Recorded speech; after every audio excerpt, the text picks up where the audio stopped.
আজ আমরা রান্না করব গরমের আরামদায়ক খাবার ধুন্দুল দিয়ে চিংড়ি মাছ। এই জন্য প্রথমে হাফ কাপ পেঁয়াজ বাদামি করে ভেজে নিতে হবে।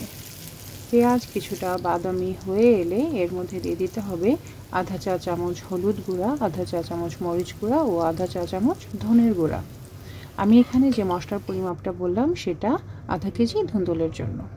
এরপর অ্যাড করে দিতে হবে কিছুটা গরম পানি। মশলাগুলোকে এই পানির সাথে একটু ভালো করে কষিয়ে নিয়ে সম্পূর্ণ পানিটা এখানে আমি দিয়ে দিয়েছি। আমি এখানে একটি ছোট আলু ব্যবহার করেছি এবং আলুটাকে আমি কিছুটা সেদ্ধ করে নিয়েছিলাম। সেই গরম পানিটাই আলু সহ এখানে দিয়েছি মশলা কষানোর জন্য। এখন দিয়ে দিলাম বেছে রাখা চিংড়ি মাছ। এখন সব কিছুকে খুব ভালো করে কষিয়ে নিতে হবে। ভালো মতো কষানো হয়ে গেলে এর উপর দিয়ে দিতে হবে কেটে রাখা ধুন্দুলগুলো। এখানে আর এক্সট্রা কোনো পানি ব্যবহার করা যাবে না, কারণ ধুন্দুল থেকেই অনেকটা পানি বের হয়, আর সেই পানিতেই ধুন্দুল খুব ভালোভাবে সেদ্ধ হয়ে যাবে। আর আলু সেটা তো আমি আগেই হাফ সিদ্ধ করে রেখেছিলাম।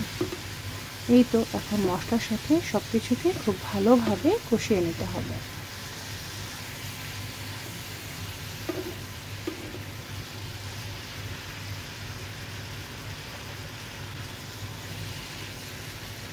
একটু ভালোভাবে নেড়ে চেড়ে কষিয়ে দিতে হবে।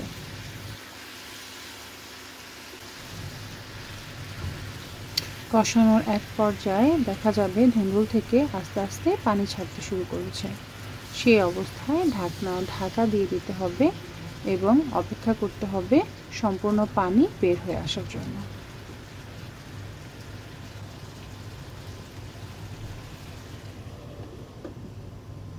আমরা ঢাকা দিয়ে এখন অপেক্ষা করব ধুন্দুল থেকে পানি সম্পূর্ণ বের হয়ে আসার জন্য। এই পানিতেই আমাদের ধুন্দুল এবং বাকি তরকারি সম্পূর্ণটাই রান্না হয়ে যাবে। ভুলেও কিন্তু এখানে কোন ধরনের পানি ব্যবহার করা যাবে না। এই তো খুব ভালোভাবে নেড়ে চেড়ে দিতে হবে এবং এই অবস্থায় আর ঢাকা দেওয়া যাবে না। ঢাকনা ছাড়াই তরকারিটা রান্না করতে হবে, তাহলে ঝোল কিছুটা টেনে যাবে।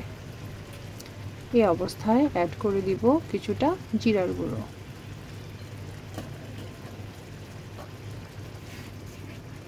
আবারও কিছুটা নেড়ে চেড়ে দিতে হবে। আপনারা দেখতে পাচ্ছেন এই অবস্থায় কিন্তু ধুন্দুল থেকে ঝোল অনেকটাই টেনে এসেছে। যখন দেখবেন ঝোলের পরিমাণ আপনাদের পছন্দ অনুপাতে হয়েছে, অর্থাৎ যতটুকু ঝোল রাখতে চান সেই পরিমাণটা রয়ে গেছে, তখনই ঢাকা দিয়ে চুলোর জাল বন্ধ করে দিতে হবে। 10 মিনিট অপেক্ষা করতে হবে এবং 10 মিনিট পর আমাদের ধুন্দুলের তরকারি কিন্তু পরিবেশনের জন্য সম্পূর্ণ তৈরি।